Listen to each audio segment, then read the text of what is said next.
పాడి పంటలు ఛానల్ ప్రేక్షకులందరికీ నమస్కారాలు. ఈరోజు మనం ఏలూరు జిల్లా దెందులూరు మండలము సీతంపేట గ్రామంలో ఉన్నాము.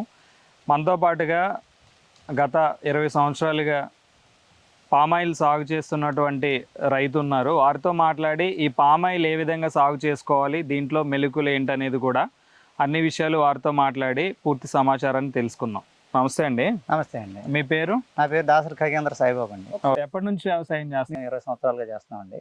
వ్యవసాయంతో పాటు ఇంకేమన్నా చేస్తా ఉంటారా? వ్యవసాయంతో పాటు నాకు ఆక్వా కల్చర్ రొయ్యల చెరువులు కూడా ఉన్నాయండి. ఒక 6 ఎకరాలు రొయ్యల చెరువులు చేస్తాను, పాడి గేదెలు మేపుతాను. ఈ పామాయిల్ ఎంత ఉందండి విస్తీర్ణం మీకు? నాకు పామాయిల్ 20 ఎకరాల వరకు సాగు చేస్తున్నానండి. అంతా సొంత ల్యాండ్? అంత సొంత భూమేనండి. ఓకే. ఇప్పుడు మనం ఉన్నటువంటి పామాయిల్ తోట వయసు ఎంత ఉంటుంది అంటారు? ఇది 12 సంవత్సరాల తోట అండి. లోగడ కూడా 12 సంవత్సరాల క్రితం వరి చేయలేనండి. అప్పుడు వర్షాలు అవి సరిగ్గా లేక మేము బోర్లు వేసిన తర్వాత పామాయిల్ సాగులోకి వచ్చాం. ఇక్కడ 4 సంవత్సరాలు కాపుకి వస్తుందండి. 3 సంవత్సరాలు అంతర పంట కింద మొక్కజొన్న అది వేసామండి.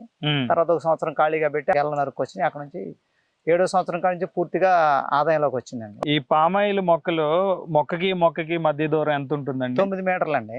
మొక్కకి మధ్య 9 మీటర్లు డైమండ్ వేత వేయాలండి. ఇది ఓకే, డైమండ్ షేప్ లో వేసుకోవడం జరిగింది. వేత వేయాలండి. ఎకరానికి ఎన్ని మొక్కలు పడతాయి? ఎకరానికి 57 మొక్కలు పడతాయండి. పామాయిల్ మొక్కలు వేసుకునేటప్పుడు ఏ విధంగా నాటుకోవడం జరుగుతుంది? పామాయిల్ మొక్క వేసేటప్పుడు మామూలుగా ఒక 1 ఫీట్ గొయ్యి తీయాలండి.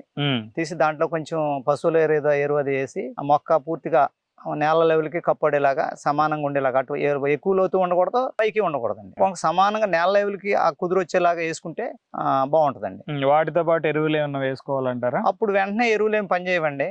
ఒక 2-3 నెలలు ఏరది నాటుకున్న తర్వాత అప్పుడు కొంచెం మనం లైట్ గా మన మందులు ఫస్ట్ మెన్యూర్ కింద సూపర్ పొటాష్ యూరియా వేసుకోవాలండి. కొద్ది మోతాదులో వేయాలండి మొక్క. అప్పుడు తర్వాత 1 సంవత్సరానికి మాత్రం బాగా నాటుకుని మొక్క అప్పుడు మనం ఏ ఎరువులు వేసినా, పేడ వేసినా లేకపోతే మెన్యూర్ వేసినా బాగా తీసుకుంటుందండి.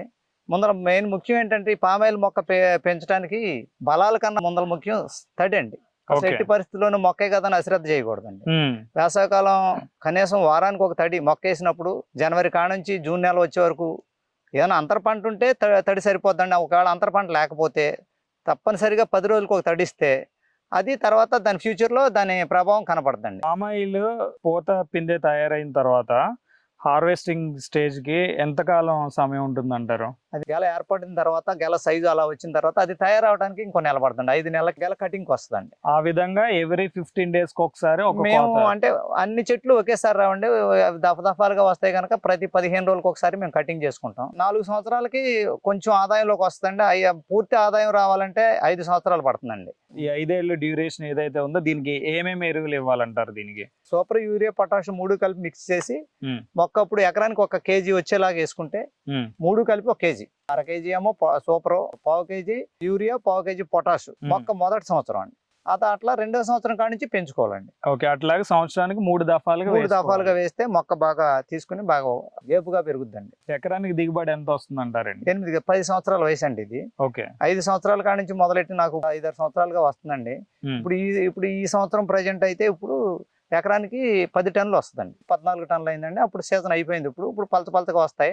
ఇక ఉన్న 5 నెలల్లోనూ ఇంకా 6 టన్నులు పూర్తయి 2 ఎకరాల మీద 20 టన్నులు వస్తుందండి. దీంట్లో మగ పువ్వులు ఎక్కువ వస్తాయి అని చెప్పి అంటా ఉంటారు. దాన్ని ఏ విధంగా అరికట్టొచ్చు? మగ పువ్వులు ఎక్కువ వస్తాయి అంటే తడి నెట్టు వస్తే మాత్రం కంపల్సరీగా మగ పువ్వులు ఎక్కువ వస్తాయండి. వర్షాకాలమే కదా అని మనం తడి పెట్టకపోయినా అప్పుడు మగ పువ్వులు ఎక్కువ రావడానికి అవకాశం ఉందండి. మనం తడి మెయింటైన్ చేసుకుంటుంటే మగ పువ్వులు ఎక్కువగా రావండి. అది కూడా అవసరమేనండి. మగ పువ్వులు రాకపోయినా గెలలో అది ఫార్మేషన్ అవక గెల పూర్తిగా తయారవ్వండి. ఎక్కువ మగ పువ్వులు వచ్చినా ఇబ్బందే, అసలు రాకపోయినా ఇబ్బందేనండి. మనం తడులు మెయింటైన్ చేసుకుంటూ ఉంటే మగ పువ్వులు ఉంటాయండి. మగ పువ్వులు ఉన్న సంవత్సరానికి 10-12 గెలలో వచ్చేస్తుందండి. వస్తే పూర్తి ఆదాయం వస్తుంది. అలా కాకుండా మనం తళ్ళు నెట్టుబడి అనుకోండి, ఆ 12 గెల బదులు 6 గెలలే మనకి దిగుబడి వచ్చే గెల వస్తే ఉన్నాయి, మగ పూలు ఎక్కువ వస్తే మనకు ఆదాయం పడిపోద్దండి. నీటి యాజమాన్యం ఏ విధంగా ఇస్తారు దీనికి? మేమైతే డ్రిప్ వేయండి, మాకు వాటర్ పూర్తిగా ఎక్కువగా ఉంటదండి. మామూలుగా నేలంతా తడిపేస్తానండి. దీనికి కలుపు మందు ఏమన్నా స్ప్రే? గీదులు అవి ఉంటాయి కనుక ఇక నేను కలుపు మందు వాడినండి. ఇక్కడ పోతే ప్రధానంగా ఏంటంటే పామాయిల్ కి మనం వేసే ఫర్టిలైజర్ కన్నా కూడా పశువుల ఎరువు కంపల్సరీగా వాడాలండి. ప్రతి సంవత్సరం ఎకరానికి 2 ట్రక్కులు ఎరువు తోలి పోస్తామండి. మేము అదే రకంగా మెయింటైన్ చేస్తున్నామండి. ప్రధానంగా దీంట్లో చూసుకున్నట్లయితే తెగుళ్ళు, పురుగులు ఏమొస్తాయి దీంట్లో? తెగుళ్ళు అంటే మొక్క అప్పుడైతే కొమ్ము పురుగు అని వస్తుందండి. అది చాలా ప్రమాదకారండి. మొక్కని ఇంకా వేరేనా ఏదైనా అయితే ఇదొద్దు, కానీ అది మొక్కను అసలు పెరగనవదండి. మొవ్వు కొట్టేస్తుంది. మళ్ళీ మనం ఏ సస్యరక్షణ ఏది చేసినా మళ్ళా కొట్టేస్తుంది. అది మొక్క పెంచడమే కొంచెం కష్టంగా ఉందండి కొమ్ము పురుగు వలన. దానికి మేము పొగులో గుడికిలేస్తామండి. అవి కాకుండా అవి ఇంకేమైనా కాకోకుండా ముదురు తోటలకు ఏమవుతుందంటే ఈ మధ్యన తెల్లదోమ తెల్లదోమ అది మనకి తెలవదండి. అది నల్లగా ఆకుల నిండా పట్టేస్తుంది. మాకు సంచి పురుగు తెల్లగా. ఒకటి ప్రాబ్లం గా ఉందండి. సంచి పురుగు దారాలాగా ఆకుల నుంచి కిందకి వేలాడుతుందండి. ఓకే అవి వచ్చిన ఆకులన్నీ బెజ్జాల కింద పడిపోయి అప్పుడు కూడా కొంచెం దిగుబడులు సంచి పురుగు వచ్చినా తెల్లదోమ వచ్చిన దిగుబడి ఎకరానికి 2 టన్నులు ఆటోమేటిక్ గా తగ్గిపోతుందండి. మేము సస్యరక్షణ చేసి ఇవన్నీ చేసేలోగానే మాకు దిగుబడి తగ్గిపోతుందండి. దాన్ని ఏ విధంగా కంట్రోల్ చేస్తారు కంట్రోల్ చేస్తామంటే ఇక ఏదైనా స్ప్రేయింగ్ చేస్తానికేమో తోటల్లో కుదరట్లేదండి. సీజన్ అంటే మే నెల, జూన్, జూలై 3 నెలలు బాగా ఎక్కువగా తెగుతాయండి.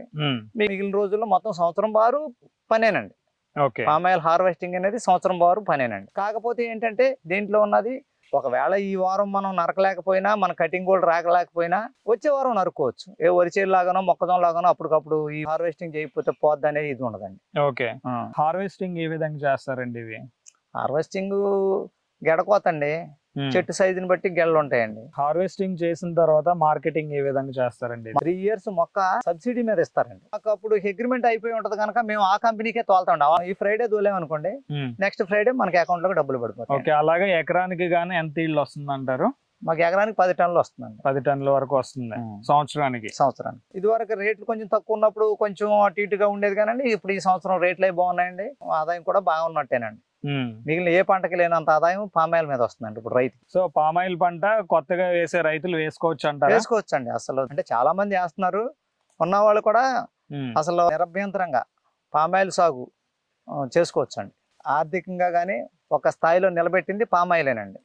నష్టం లేనిది ఒక పామాయిలేనండి. స్థిర ఆదాయం వచ్చేది పామాయిల్ అండి. ఓకే చూసాం కదండి, పామాయిల్ ఏ విధంగా సాగు చేసుకోవాలి అనే విషయాన్ని రైతు మాటల్లో అడిగి తెలుసుకోవడం జరిగింది. ఇంకా కొత్తగా ఎవరైనా రైతులు ఈ పామాయిల్ వేయాలని అనుకుంటే మీ దగ్గరలో ఉన్నటువంటి ఉద్యానవన శాఖ అధికారి కానీ వ్యవసాయ అధికారి కానీ వాళ్ళ సలహాలు సూచనల మేరకు మీరు ఈ పామాయిల్ సాగు చేసుకోవచ్చు. మరొక అభ్యుదయ రైతుతో మళ్ళీ కలుసుకుందాం. ధన్యవాదాలు.